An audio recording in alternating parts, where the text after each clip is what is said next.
1995 का हमने उसको चैलेंज किया, ये लोग जो अभी नया वाला संशोधन आया उसको चैलेंज किया।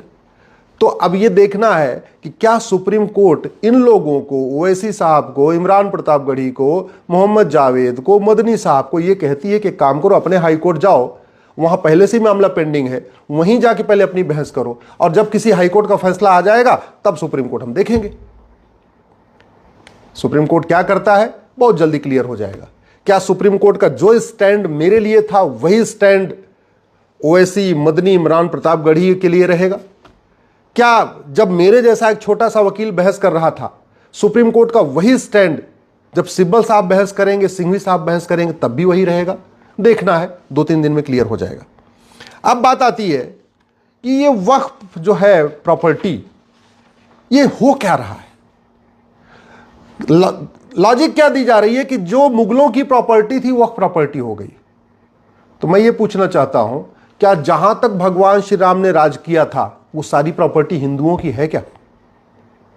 क्योंकि जहां तक भगवान श्री राम ने राज किया था उसमें अब तक 25 देश बन चुके हैं, तो उन फिर 25 देशों की पूरी प्रॉपर्टी हिंदुओं की होनी चाहिए। क्या जहां तक भगवान भरत ने राज किया था वो सारी प्रॉपर्टी हिंदुओं की है क्या? क्या जहां तक राजा युधिष्ठिर ने राज किया वो सारी प्रॉपर्टी हिंदुओं की है क्या?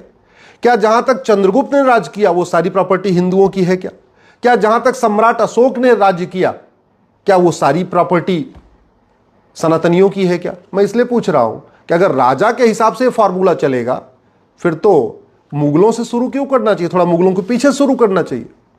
और जहां पे युधिष्ठिर ने राज किया, भरत जी ने राज किया, भगवान श्री राम ने राज किया, चंद्रगुप्त ने राज किया, अशोक ने राज किया, वहां तो 25 देश बन चुके हैं, फिर तो 25 के 25 देश पूरा हिंदुओं के होने चाहिए, वो सारी प्रॉपर्टी हिंदुओं की होनी चाहिए। भाई पिछले 2500 साल में भारत के 25 टुकड़े हुए और 7 टुकड़े तो 1857 के बाद हुआ है, यानी पिछले 200 साल में 7 टुकड़े हुए। तो कायदे से चाहे ये म्यांमार हो, चाहे तिब्बत हो, चाहे अफगानिस्तान हो, चाहे पाकिस्तान हो, चाहे बांग्लादेश हो, ये सारी प्रॉपर्टी फिर तो हिंदुओं की होनी चाहिए अगर राजा के हिसाब से चल रहा है। और अगर नहीं, फार्मूला एक है, तो फिर मुगलों की जमीन वक्फ कैसे हो सकती है? और जब मुगलों की जमीन वक्फ नहीं हो सकती तो मुगलों के नवाबों, मुगलों के निजामों, मुगलों के जागीरदारों, मुगलों के जमींदारों, मुगलों के तीमारदारों, मुगलों के रजाकारों की जमीन वक्फ कैसे हो सकती है? भाई बड़ी सीधी सी बात है, शासन बदलता है तो जमीन ट्रांसफर हो जाती है। यानी जब तक मुगल थे, मुगल राज कर रहे थे, उसके बाद अंग्रेज आए, सारी जमीन का मालिकाना हक अंग्रेजों को ट्रांसफर हो गया। 1947 में देश आजाद हो गया, 1950 में संविधान लागू हो गया, सारी की सारी जमीन भारत सरकार को ट्रांसफर हो गई। कल को फिर तो अंग्रेज बोलेंगे कि अंग्रेजों का जहां जहां राज था कॉमनवेल्थ में, पाकिस्तान, अफगानिस्तान, बांग्लादेश, यहां वहां जहां जहां था, फिर तो अंग्रेज बोलेंगे सारी जमीन चर्च की है भैया, क्योंकि राज हमारा था, सारी जमीन क्रिश्चियंस की हो गई। ऐसे नहीं चलता। एक बात और, जो हिंदू पाकिस्तान, बांग्लादेश से छोड़ के भारत आए, उनकी जमीन तो वहां की सरकार की हो गई, वहां के बासिंदों की हो गई, वहां के लोगों ने ले लिया। तो फिर जो जमीन भारत के मुस्लिम छोड़ के गए, भाई जब बंटवारा हुआ 47 में, तो पाकिस्तान से हिंदू भारत आए और भारत से बहुत सारे मुस्लिम पाकिस्तान गए, बांग्लादेश गए। तो जब वहां से जो लोग छोड़ के आए, सिंध से, लाहौर से, ननकाना साहब से, बाकी जगहों से, वो जमीन हिंदुओं की नहीं है, वो जमीन मंदिरों की नहीं है, तो यहां जो लोग छोड़ के गए थे, चाहे परवेज मुशर्रफ गए या जो भी गए, उनकी जमीन वक्फ की कैसे हो सकती है? फिर तो वो जमीन या तो मंदिरों की होनी चाहिए, या तो उनके पड़ोसियों की होनी चाहिए, या तो सरकार की होनी चाहिए।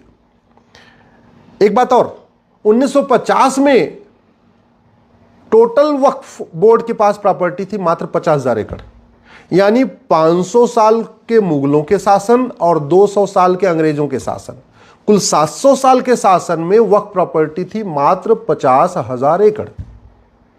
अब आज के समय में वक्फ प्रॉपर्टी है लगभग 40 लाख एकड़। इसके पहले के वीडियोज मैंने 10 लाख एकड़ बोला है, लेकिन वो मेरी भूल थी, क्योंकि हमें 10 लाख एकड़ की ही जानकारी थी। ये 40 लाख एकड़ की जानकारी अभी मुझे हुई है, जब ये वक्फ कानून बदला जा रहा था तब गृह मंत्री जी ने बताया कि 39 लाख एकड़, और जो उन्होंने 39 लाख एकड़ बताया है उसमें केरल और बंगाल का डाटा नहीं है। तो अगर केरल और बंगाल का डाटा आ जाएगा तो मैं मान के चल रहा हूं 1 लाख एकड़ और बढ़ जाएगा, यानी 40 लाख एकड़। और वैसे भी जब 1950 के पहले तक की जमीन थी, उसके पहले भी कानून चल रहे थे। ये सिविल प्रोसीजर कोड तो 1858 में बन गया था, तो अगर जिन लोगों को वक्फ करना था, जमीन दान करना था, वो सिविल प्रोसीजर कोड का पालन करते। ये सोसाइटी रजिस्ट्रेशन एक्ट 1860 में बन गया था। तो जिन लोगों को अगर वास्तव में दान करना था, हिंदू दान करते थे, तो अपनी ज़मीन 1860 वाले सोसाइटी रजिस्ट्रेशन एक्ट में रजिस्टर कराते थे। उसके बाद चैरिटेबल ट्रस्ट एक्ट 1920 में बन गया। तो जिन हिंदू, जैन, बौद्ध, सिख ने कुछ दान करना था तो उन्होंने यहाँ रजिस्टर कराया। मुझे समझ में नहीं आ रहा है, हिंदू, जैन, बौद्ध, सिख सब लोगों ने अपनी ज़मीन को ट्रस्ट एक्ट में रजिस्ट्रेशन कराया, ये 1920 वाले में, सोसाइटी रजिस्ट्रेशन एक्ट में 1860 वाले में रजिस्ट्रेशन कराया, सिविल प्रोसीजर कोड 1858 का था, इसको फॉलो किया। तो मुस्लिम्स ने क्यों नहीं किया? सब अंग्रेजों का कानून फॉलो कर रहे थे, मुस्लिम्स क्यों नहीं कर रहे थे? चलो मान लेते हैं भाई, ठीक है, पढ़े लिखे नहीं थे, उनको नहीं थे। लेकिन 1950 के बाद तो संविधान लागू हो गया, और संविधान लागू हो गया उसके बाद तो मुंह ज़बानी कोई भी चीज़ होती नहीं थी, कोई भी चीज़ मौखिक नहीं होती थी, हर चीज़ लिखित में होती थी।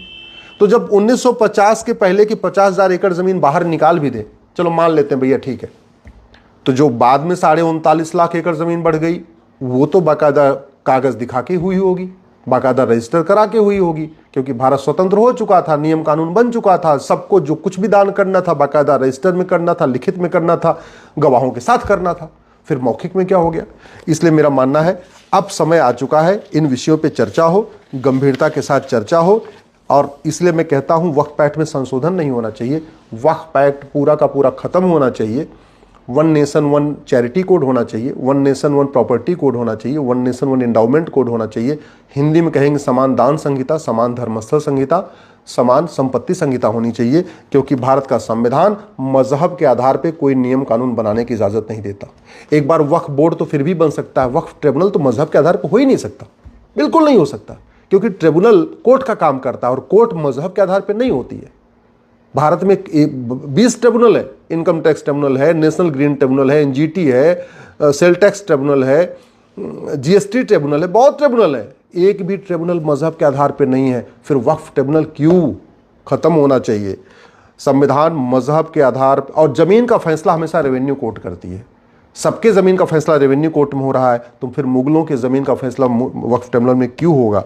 मेरा मानना है इस पे गंभीरता के साथ जांच होनी चाहिए। और वैसे भी एक तरफ तो कहते हैं मुस्लिम गरीब है, मुस्लिम गरीब है, फिर दान कर किसने के दिया? ओवैसी साहब बता नहीं रहे कि उनके पूर्वजों ने कितना वक्फ किया, मदनी साहब बता नहीं रहे कि उनके पूर्वजों ने कितना वक्फ किया, इमरान प्रतापगढ़ी बता नहीं रहे कि उनके पूर्वजों ने कितना वक्फ किया, मोहम्मद जावेद बता नहीं रहे उनके पूर्वजों ने कितना वक्फ किया, बुखारी बता नहीं रहे उनके पूर्वजों ने कितना वक्फ किया। वैसे बुखारी साहब बुखारा से आए थे तो उनको तो वक्फ का अधिकार ही नहीं, यहाँ की 1 इंच जमीन पर उनका मालिकाना हक नहीं। मदनी साहब मदीना से आए थे, इसलिए भारत की 1 इंच जमीन पर उनका अधिकार नहीं बनता। ओवैसी साहब वगैरह सब विदेश से आए, इसलिए यहाँ की एक इंच जमीन पर उनका हक बनता ही नहीं है। और जिनका बनता भी है तो उनको कागज़ तो दिखाना चाहिए। अगर मेरी बात ठीक लग रही हो तो इस वीडियो को अधिक से अधिक शेयर करिए, अपने सांसदों को भेजिए, विधायकों को भेजिए। अगर आपके जान पहचान में कोई नेता है, अभिनेता है, लेखक है, बुद्धिजीवी है, पत्रकार है, कलमकार है, उसको ये वीडियो भेजिए।